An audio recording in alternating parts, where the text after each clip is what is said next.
Ukanti abantu bazityande igila ngalentsuma-ntsumane yetyala lokubulawa kukaSenzo Meyiwa kwikhasi lethu leWhatsApp. Mina lento bengivele ngayibona ukuthi no la kusamele silindele ingweji khwebu ngempela ekuboshweni kwalabo abasolwa lapho ngoba phela kuyavela ukuthi abantu okuyibona bona bangu-mastermind kuleli cala basatetemuka ngaphandle. Akukho okufihliwe okungeke kuze kuvele.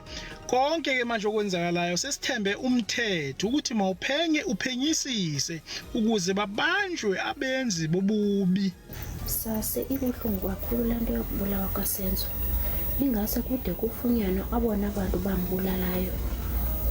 Ngoba kaloku ibuhlungu kufamily yakhe xa kumane kusithiwa naba abantu ababulala uSenzo kuphinde kuthiwe ayingabo. Sasazi amapolisa makaqhube aphandele case xa ngaba abahanelwa bebanjiwe and ayikho into okuhlungu eyokubona umzali umama kaSenzo Meyiwa ekhala inyembezi ngomntana wakhe sithetha ngaye akasekho ngoku ibuhlungu lento. Ngizokusho ngananazi ukuthi umuntu wabulala uSenzo Meyiwa akekho ejele. Umuntu wabulala uSenzo Meyiwa usengaphandle ejele akaboshiwe. Kuvele nje kwafakwa labantu laba nje inkinga ngento engekho ukuthi sivalwa amehlo. Senziwe uPopeye sisizwe ngempela senziwe nje uPopeye ayikho lento lokudlala ngathi.